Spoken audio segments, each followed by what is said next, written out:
Rahayu,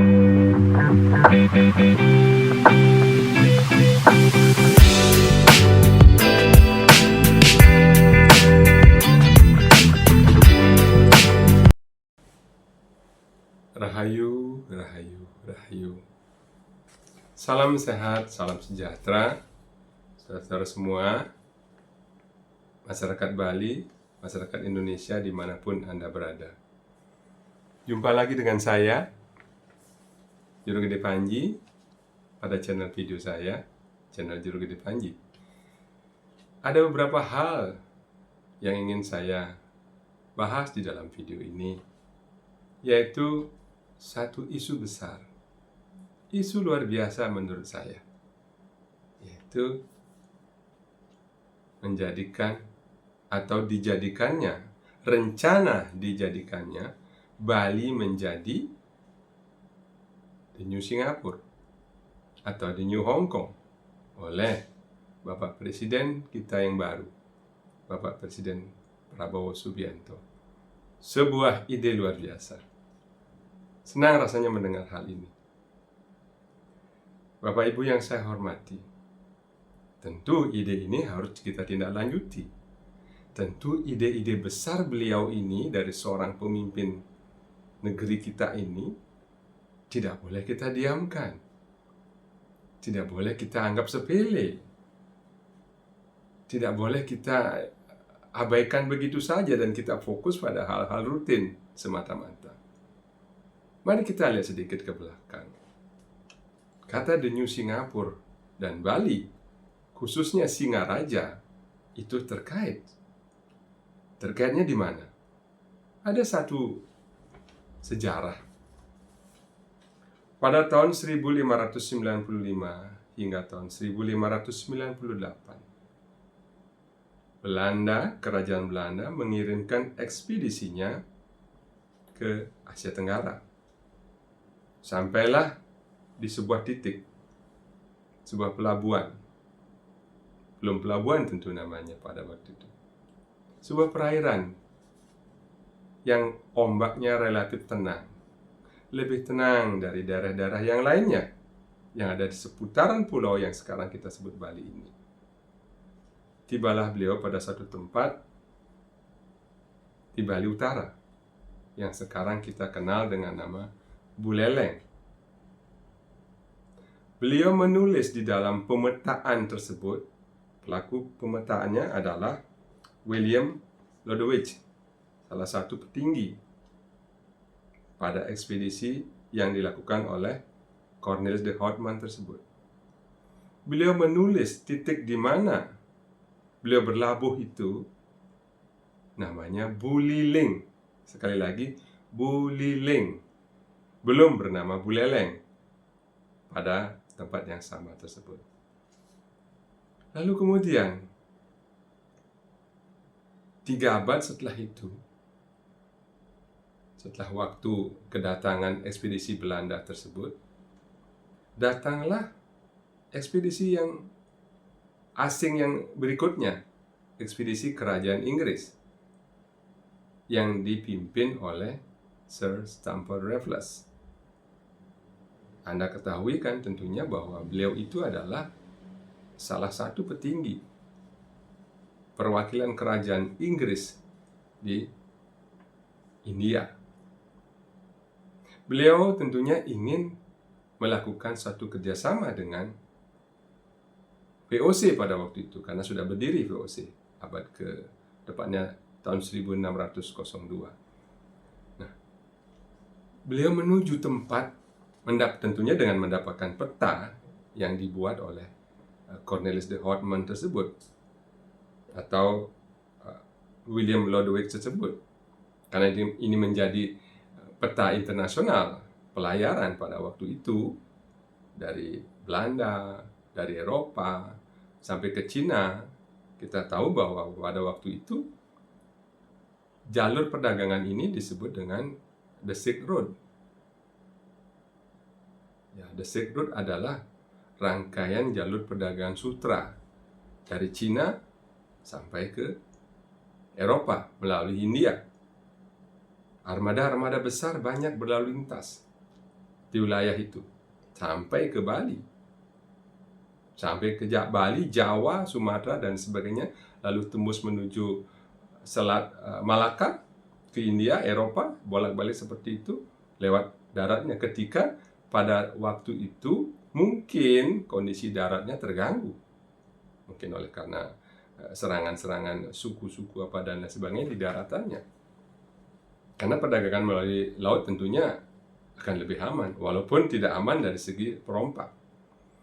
Pada waktu itu Singapura sekarang ini yang namanya Temasek zaman dulu belum ditemukan. Sir Stamford Raffles bertamu.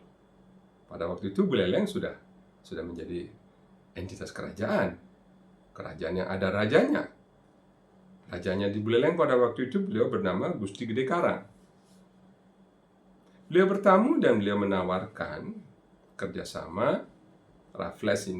Stamford Raffles ini menawarkan kerjasama perdagangan dalam komoditi yang lain selain perbudakan, karena beliau memang sangat tidak suka dengan perbudakan. Beliau adalah penganut humanism. Beliau yang menulis dalam tulisan-tulisan berikutnya, beliau tidak suka dengan perbudakan. Nah, pada saat itu komoditi kerajaan Buleleng di Bali Utara adalah salah satunya perbudakan. Beliau menawarkan bagaimana kalau pelabuhan yang mulia ini saya beri nama Singapura. Namun dengan ketentuan, tolong berhenti memperdagangkan budak. Mari kita bisnis yang lain. Misalnya palawija, misalnya rempah-rempah dan lain sebagainya. Kami akan bangun pelabuhan ini menjadi pelabuhan besar. Pada waktu itu Singapura belum ada. Masih dikenal bernama Temasek. Salah satu pulau yang terkenal, pulau kecil yang terkenal di Selat Malaka, di ujungnya Malaysia sekarang itu penuh dengan sarang perompak. Karena memang pantainya tidak ramah. Penuh dengan malaria. Penuh dengan hal-hal yang tidak memungkinkan untuk didarati pada waktu itu. Buleleng sangat strategis. Oleh sebab itu, Pak Raffles ini menawarkan kerjasama. Namun dengan syarat, tolong berhenti bermain budak. Berhenti memperdagangkan budak. Tapi dengan halus, Raja Buleleng pada waktu itu, Gusti Gede Karang menolaknya. Saya tidak tahu, mungkin beliau sudah kontrak barangkali. Beliau sudah menandatangani perjanjian dengan VOC barangkali untuk menyuplai naker, ya, kita sebut naker. Kalau saya sebut perbudakan nanti banyak yang marah. Mohon maaf. Jadi karena beliau tidak suka dengan perdagangan manusia, maka beliau mengajak, mari kita komoditi yang lain. Seperti diketahui, Bali itu sangat subur tanahnya, saudara-saudara. Bali punya padi, punya palawija lain, punya jagung, punya kopi, punya kelapa dan lain sebagainya. Dan ini merupakan komoditi laris antara di jalur The Silk Road ini, jalur sutra ini. Nah, tidak terjadilah. Lalu 1 tahun kemudian, tahun 1815, meletuslah Gunung Tambora yang membuat hampir seluruh kerajaan di Nusantara tidak bisa berbuat banyak untuk mengatasi ekonominya. Banyak pergolakan-pergolakan pada waktu itu. Ada Perang Jawa tahun 1825, kemudian juga Perang Pidi di Aceh dan lain sebagainya. Termasuk juga Perang Puputan Jagaraga di Buleleng. Singkat cerita, saya menyitir kejadian-kejadian tersebut ke belakang. Lalu apa hubungannya dengan ide besar Bapak Presiden Prabowo ini untuk menjadikan Bali hub-nya atau sebagai the new Singapore atau the new Hong Kong? Saya teringat dengan hal ini, hal yang tadi saya sebutkan itu, bahwa dalam hal ini masyarakat Bali yang saya hormati, Sematuan Bali yang saya hormati, Buleleng sebagai pelabuhannya, dalam hal ini pelabuhan Buleleng sekarang yang kita sebut dengan Pabean, itu sudah menjadi tempat persinggahan armada-armada kapal dagang pada waktu beberapa abad yang lalu. 210 tahun kemudian, atau tepatnya 21 abad kemudian, Bapak Presiden Prabowo menawarkan konsep besar yang hampir sama dengan konsep besarnya Tuan Stamford Raffles, sang pendiri Singapura tersebut. Saudara, mari kita buka tentang Singapura. Seluruh dunia tahu bahwa kota negara tersebut bertumpu pada pelabuhannya. Pelabuhan yang tertib, pelabuhan yang rapi, peralatan yang terdigitalisasi, otonomus, menyediakan bongkar muat barang, waktunya tidak banyak, hanya dalam hitungan jam. Kedua pelabuhan ini bersaing hingga detik ini. Hong Kong dan Singapura mereka balapan menjadi pelabuhan-pelabuhan terbaik di dunia. Dalam hal pelayanan misalnya, dalam hal pemeriksaan barang-barang, doane, dan sebagainya, bea cukai, dan sebagainya. Oleh sebab itu, negara tersebut tidak pernah sepi dari kunjungan para pedagang, dari kunjungan kapal-kapal besar, dari kunjungan turis bahkan sampai hari ini. Penduduk Singapura itu jumlahnya hanya 4,5 juta, hampir sama dengan penduduk Bali yang 4,4 juta.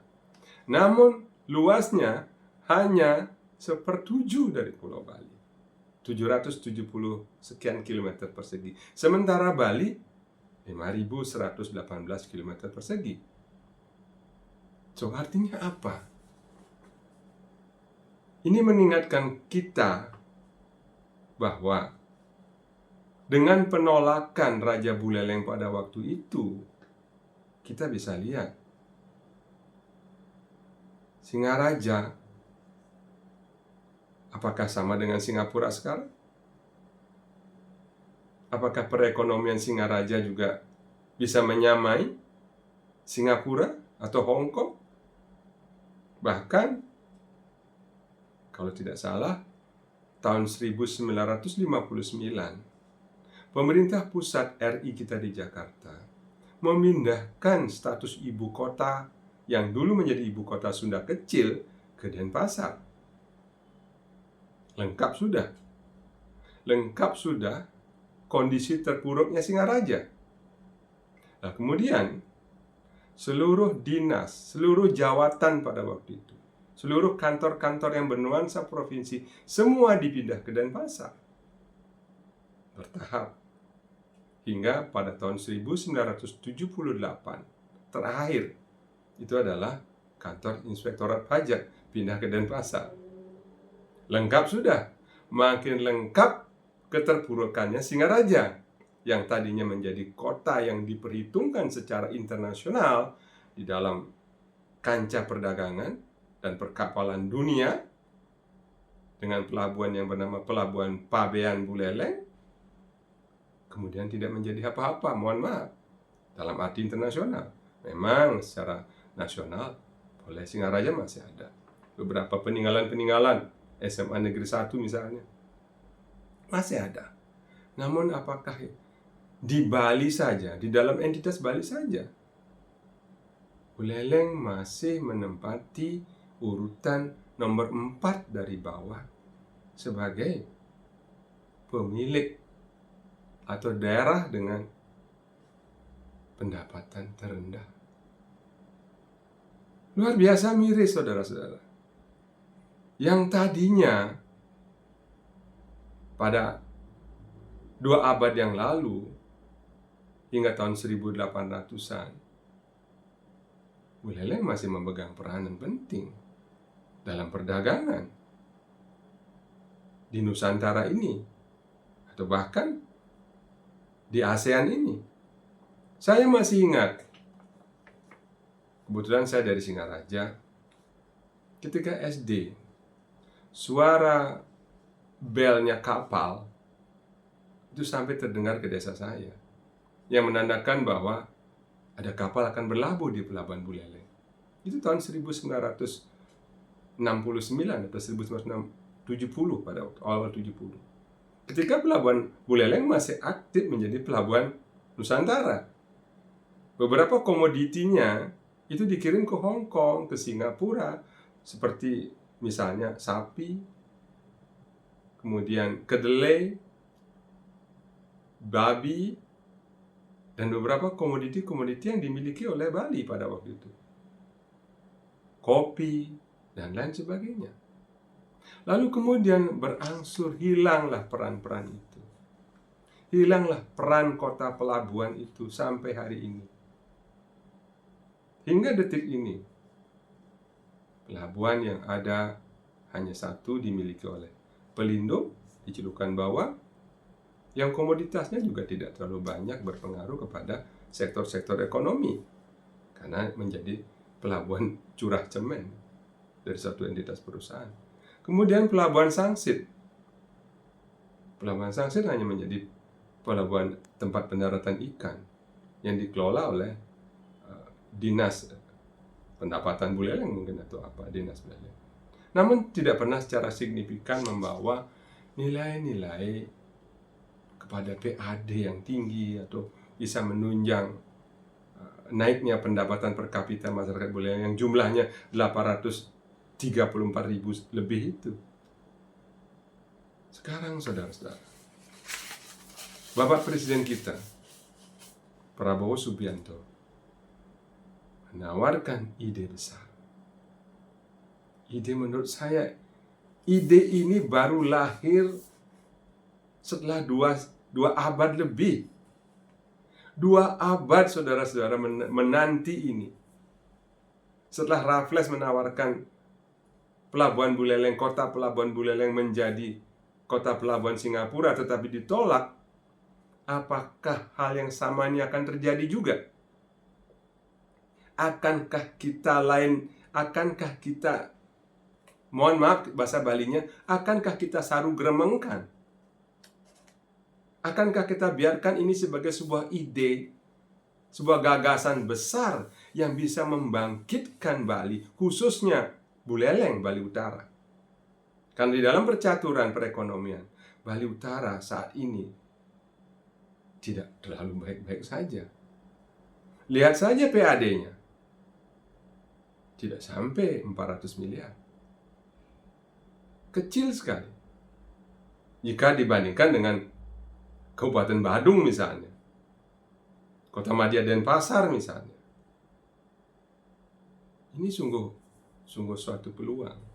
Mari saudara-saudara semua, para akademisi, para politisi, masyarakat, pemerhati, siapapun yang mendengar channel saya ini, mari kita manfaatkan peluang ini. Peluang ini tidak akan datang yang ketiga kali setelah 2 kali gagal. 1 kali ketika Raffles menawarkan untuk menjadi Singapura, namun ditolak oleh raja kita pada waktu itu, Gusti Gede Karang. Kemudian di awal-awal kemerdekaan, para politisi Bali gagal mempertahankan kota Singaraja menjadi ibu kotanya dan pindah ke Denpasar. Akankah yang ketiga ini juga akan mengalami kegagalan? Mari kita tidak boleh jatuh yang ketiga kalinya. Jangan pernah kehilangan tongkat untuk yang ketiga kalinya. Terlalu bodoh kalau kita sekarang mengabaikan hal-hal ini. Saya mau cerita beberapa hal, potensi-potensi ini. Selain konsep besarnya Presiden Prabowo Subianto untuk menjadikan Bali menjadi the new Singapura atau the new Hong Kong, di mana Buleleng sudah memiliki ikatan historis dengan kata Singapura tersebut. Kenapa tidak dimanfaatkan?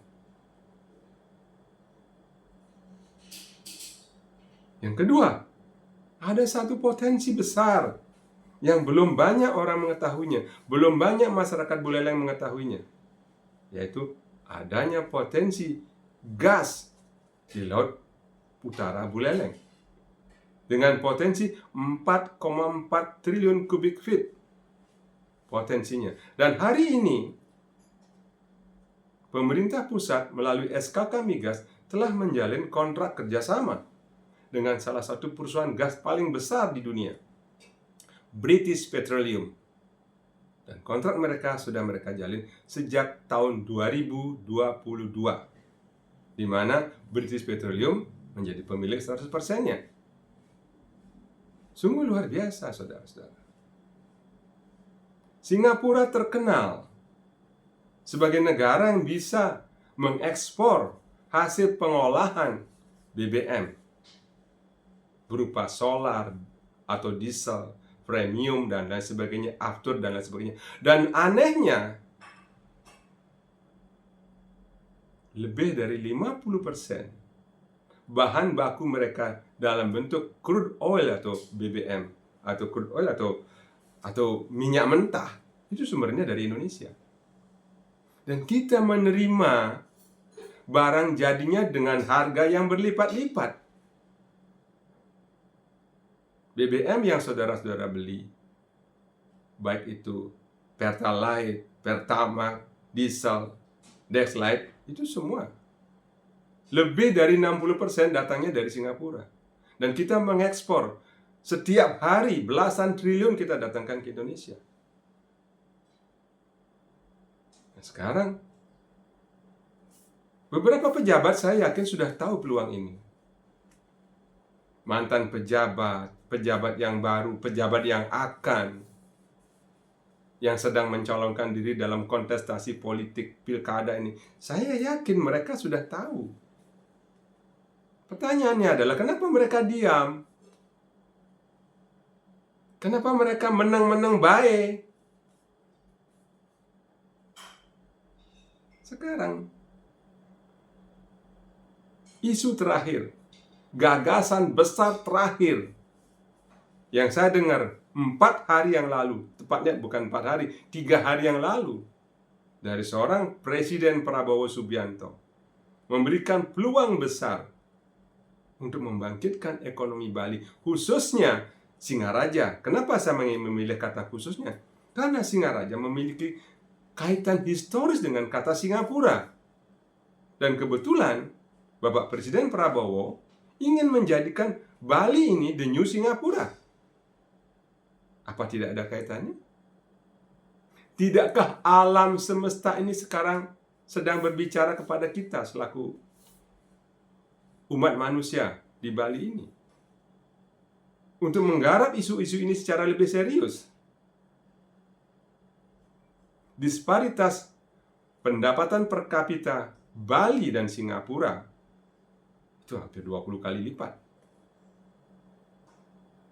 Singapura dengan pendapatan per kapitanya $67.000 setahun, sementara kita di Bali baru $4.150 setahun. Itu artinya, apakah gara-gara karena kata-kata Singapura? Tentu tidak.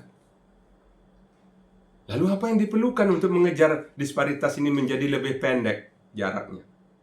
Tentu keseriusan kita. Keseriusan sebagai bangsa Indonesia. Keseriusan sebagai generasi-generasi yang hidup di zaman digital ini. Jangan bermalas-malasan. Sadari sepenuhnya. Buat sesuatu yang bisa dilakukan. Tolong stop, jangan senantiasa ketika ada investor lantas kemudian menggarang jual tanah. Sekali lagi, tidak itu. Singapura besar karena potensinya dia, walaupun mereka tidak punya potensi alam sama sekali.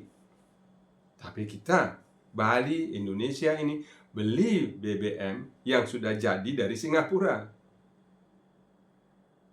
Bahkan lucunya, beberapa bulan yang lalu, harga beras di Singapura jauh lebih murah daripada di Indonesia. Kota itu lebih tertib, lebih aman, kepastian hukumnya jelas. Orang berinvestasi tidak pernah dipungut ini, pungut itu terlebih dahulu. Mereka sudah siapkan platform sedemikian rupa. dalam masalah hukum, kepastian sistem keuangan, mentalitas warganya, dan lain sebagainya. Apakah kita mampu?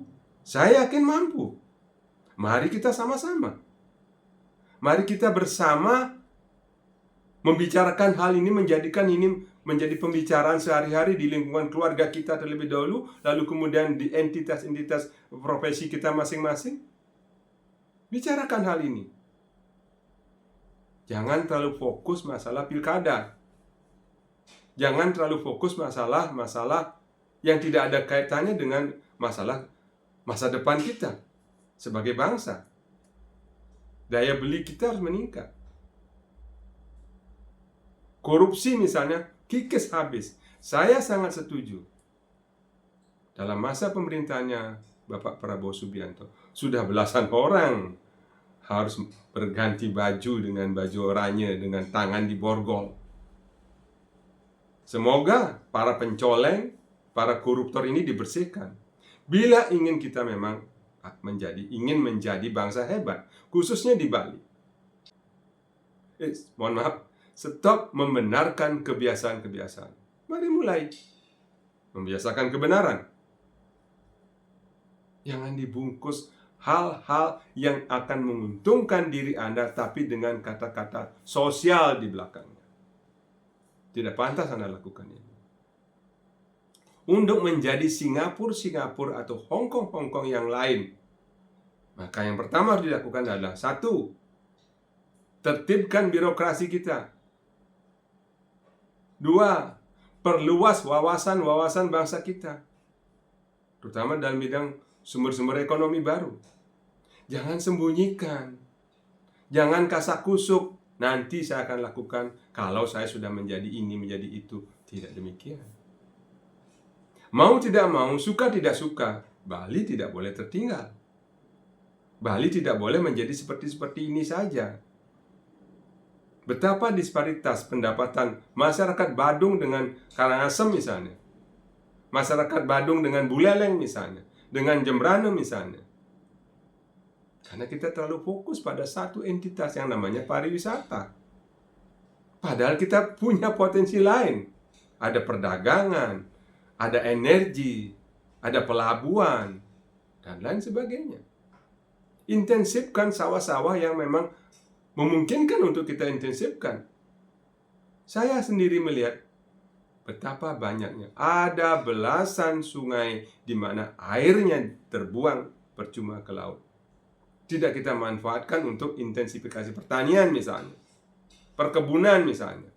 Tapi kita lebih suka menjadikan sawah-sawah basah kita menjadi villa misalnya, hotel misalnya, yang notabene investornya 70% bukan orang Bali.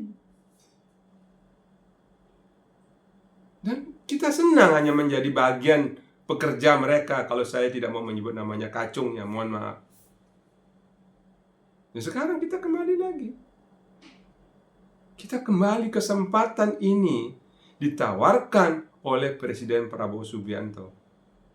How to be the new Singapore or to be the new Hong Kong. Dengan orientasi sektor jasa, dalam hal ini pelabuhan. Mari siapkan diri. Siapkan pengetahuan kita. Siapkan generasi muda kita. Wahai para akademisi. Wahai para politisi. Wahai para pemerhati masyarakat Bali. Khususnya yang dari Buleleng. Please, stop thinking as business as usual. Jangan itu saja. Tangan di bawah, menengadah membuat susunan anggaran ke pusat, minta BKK, hibah dan lain sebagainya. Stop. Ingat, khusus untuk masyarakat Buleleng, saya ingin mengatakan bahwa leluhur Anda pernah hebat. Leluhur Anda pernah jaya. Leluhur Anda pernah kaya. Pelabuhan Anda pernah mendatangkan jutaan dolar di beberapa abad yang lalu. Akankah kita diamkan peluang ini? Atau kita hanya pasif?